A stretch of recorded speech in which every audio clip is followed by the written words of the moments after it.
What's happening, party people? I am still in the San Francisco Bay Area working with Brian on this S60R. Hopefully get that thing started today, back on the ground and out of that garage. Then he's got a couple other projects going on. So, man, I say all that to say this.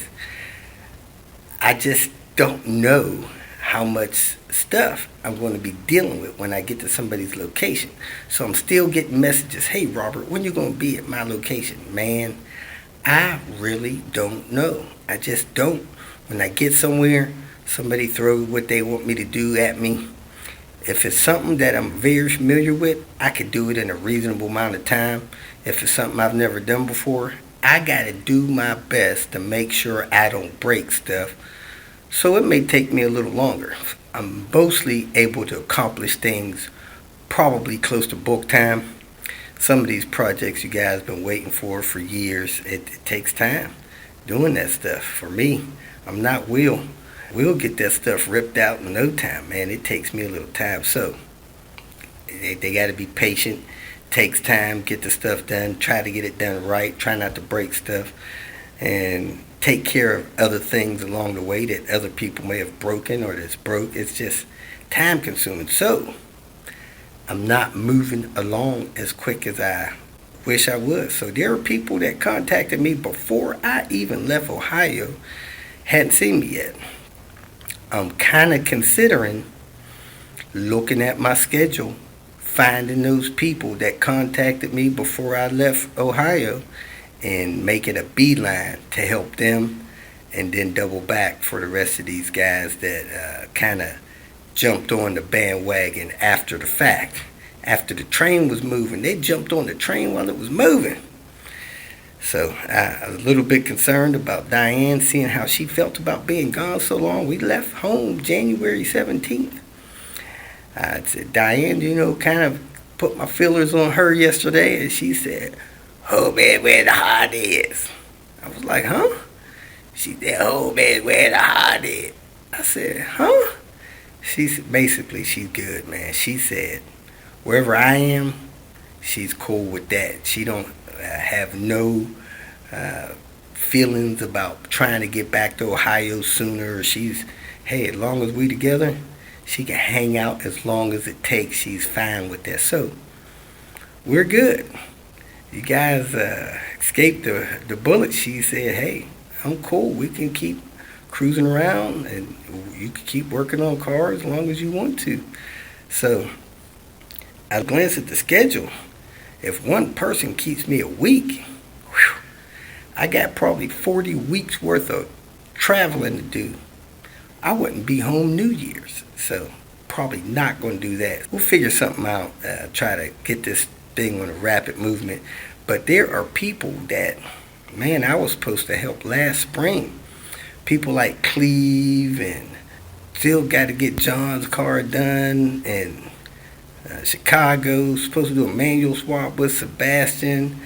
I got my boy Manny waiting to get his car manually swapped. So I might get to the people that was on the schedule already and take care of these people that's been waiting for me for a year, and then come back here and finish up this trip. So I'm going to think about that, hopefully decide by Monday and go from there. So hope you enjoyed today's videos, working on the S60R.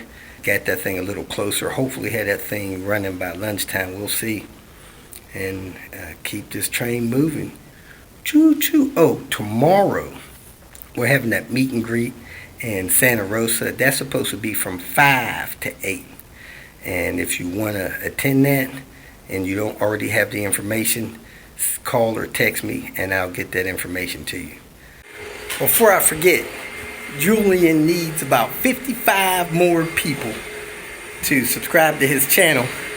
So I'm going to put the link in the description area.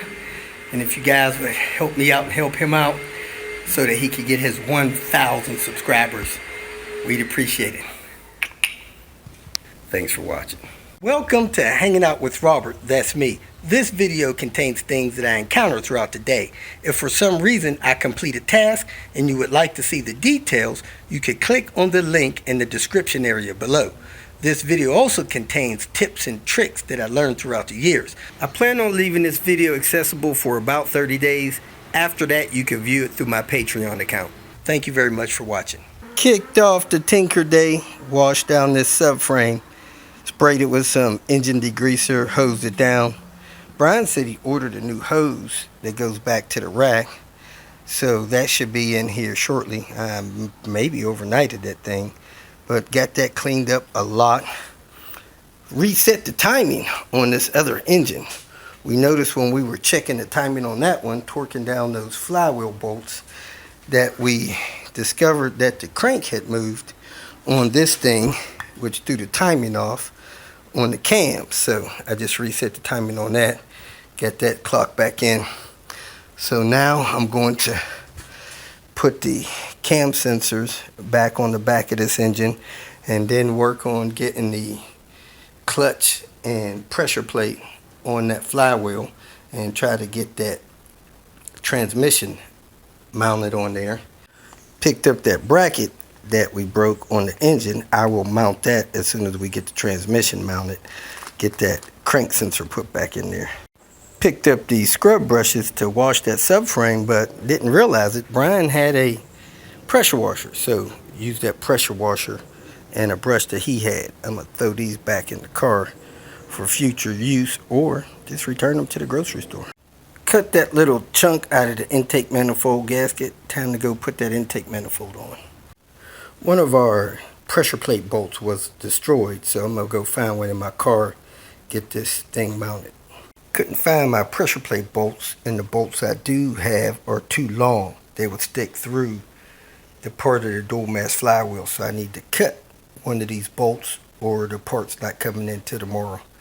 So I'm gonna go ahead and replace the throwout bearing real quick while I see if Brian has something to cut this bolt with, and then I'm gonna take this sensor out of this bracket I busted. First thing I'm gonna do is pull this clip, pull the line off of it.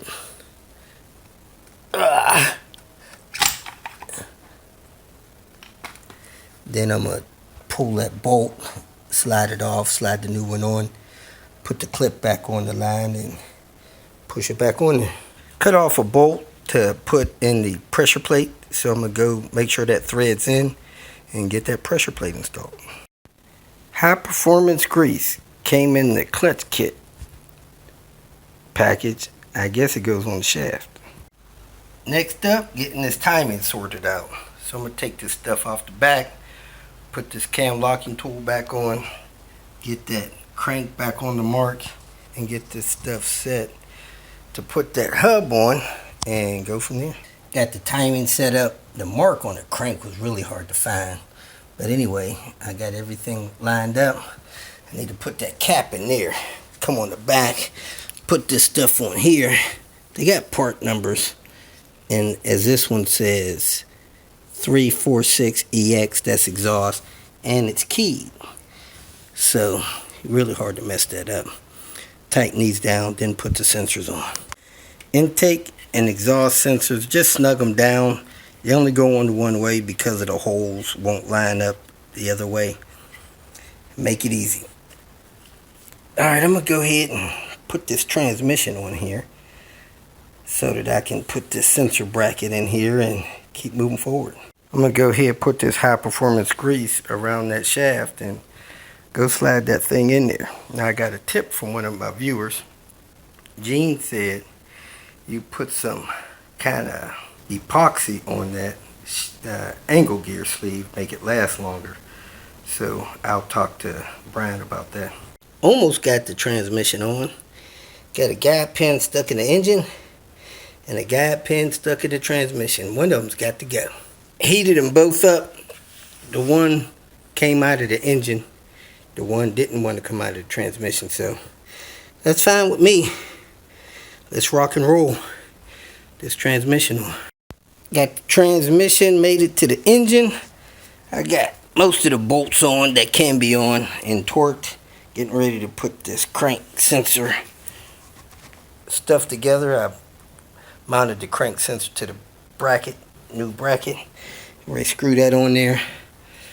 Then I'm going to get that subframe drag back in here, waiting on a power steering line for it, and attach this engine and transmission to it after I get it in position. Whatever you do, don't drop one of those crank sensor bracket bolts down into the transmission, down into the flywheel clutch area. You have to bring that stuff back off. This is one of those parts that Volvo had in stock on a car this old. I'm willing to bet those things are busted all the time. And you get to pay for them, because they break them too. Let me get that lined up and bolted in. It's got a guide pin on the back of it. I got a question. When a mechanic has a casualty like this, who gets to pay for the part? Is that the customer cost, or does the mechanic get it at dealer cost, or does the dealer catch it? They gotta know. You gotta avoid breaking those things, but heck, I didn't. I really don't want to add no more weight to that package until I get it on the subframe. So I'm gonna get distracted with a couple other things. I'm gonna get this turbo ready to go on, and I'm gonna get this angle gear together the way it needs to be. Find the seals and reseal it. Put the other back plate on it and go from there. Actually, this is the angle gear back plate that I'm gonna use. I'm gonna put it on that one over there. So let me tear that thing apart. As Brian was explaining yesterday, this angle gear has been beveled out. Let me get this off and show you guys what I was talking about. You can see that area has been ground away. It's supposed to help it do some kind of flow and better or something like that. So let me set this one down on the ground, get the other one up here, pull the back of it off, and get this thing set up to go on the car. It's got to be clean, sealed, and delivered. Took all the bolts loose. Hopefully this thing didn't have any fluid in there. I see a little fluid sweating on that. Not sure what that's all about. But the drain bolt's over there.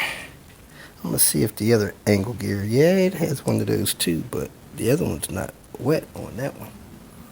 I don't know what that's all about. See that? That looks dry there.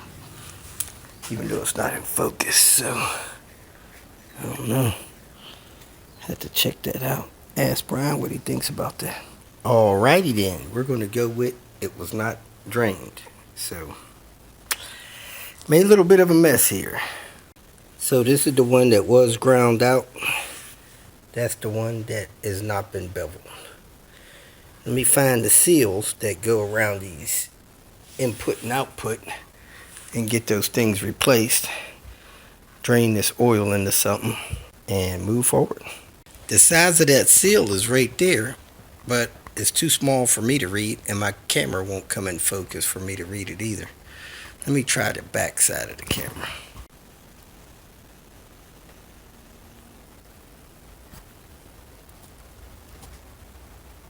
I got a seal here, 2838.7. Looks like a winner, folks. So I got to see if there's another one of those on the other side of this. I'm going to pull this out, flip it over, look at that, go from there. Shine some light on this one. It looks like 4865.8. Let me see if I can find one of those in there. I'm going to knock this seal out from up top. That's the only seal I think that's in this thing, man. It's way in here. Heck, I hope it goes all the way down out there. That's a long way to go out. Looky here. Here's the best way to check the teeth on these things. So I'm going to check the teeth on this one, check the teeth on that one. Use the one with the best teeth. Let me get this thing picked back up. Man, looks like a lot of good on this thing. This thing has a lot of flat surfaces on the teeth that the collar slides on. Let me check that one down there. Teeth on that one's chewed up pretty bad. Not sure if that's the one that came off the car though. Oh, here's the one that came off the car. Still sitting over here. I think it had a weld on it. Yeah, it's got a weld on it he didn't like. So I don't think the teeth were too healthy on that one either. Trying to reseal this thing, and we'd want to replace that seal right there. However, if you pull this cone off, that's the pinion gear that has the tension on the gearing in there. That needs to be torqued to 140 foot-pounds. So if you don't have some special tool that'll hold these two holes, allow you to put a socket in there and torque that to 140 foot-pounds, you probably should not mess with it. So I think we're going to pass on that and replace the other 3 seals and get this casing seal back up, get this show on the road. Looks like this seal is about 1/4 of an inch down into the casing housing. That's where it needs to be set. I don't know if you could drive that thing all the way down through the outside that way or what, but I guess that's what I'm going to do. And when I reinstall it, set it in this way and push it in. We got the power steering return line in from IPD. However, it's not the one that goes to the cooler. It's the one for the cars that don't have the power steering cooler, so we're not going to be able to use that. Let's go ahead and see what else we got in the package from IPD and press on. I'm going to put this subframe in position and get the engine over there, set the engine on it. We got a mount there, and this mount here. Drop some string from the subframe bolt, try to get the subframe lined up where it needs to be. I see forward about 6 inches or so, so I'm going to line this up so that when I lower the car, it'll lower down over the subframe properly. Lifted the engine and trans up with the engine hoist, and I maneuvered it under here. I had to put the front of the subframe on small blocks, the back of the subframe on the small jack stands, and I got this thing in position to where I got that front mount to drop in place, and then I maneuvered it, got the front mount there under the crank in place and bolted in, and then I bolted in that bracket. Now I can actually remove this engine hoist if I wanted to, but I want to put this thing on higher jack stands, the ones that it was on, so that I can get under it easily when I lower the car down on it and install it. So I'm gonna try to get the big jack stands under it. Might have to use a floor jack to do that, and then I'm going to hook up the wire harness. I raised this up a little more so I could get these jack stands under the front and the big red ones under the back. Gives me more room to get under it and bolt stuff up when I lower the car down on it. So I got my little lines dropped. Hopefully I'm perfect. I'm going to be real close, that's for sure. But this has a guide there, and this one has a guide there, and those two float. So as long as I get this side going down. So let me get this wire harness on and see where I'm going to go from there. Got the wire harness in place. Replaced the end on the throttle body plug because the plug was shattered, and everything's falling in place. We get back first thing in the morning, gonna hit this angle gear, this turbo stuff, then lower this car down on here and bolt it up. If you feel that this information was useful, please like it and share it with your social media friends. You can subscribe to my channel so that you will get notifications of future videos that I post. You can follow me on Twitter, and if you need to contact me directly, please visit my website. And if you have any questions, leave them below, and someone or myself will reply to them. Again, thank you very much for watching.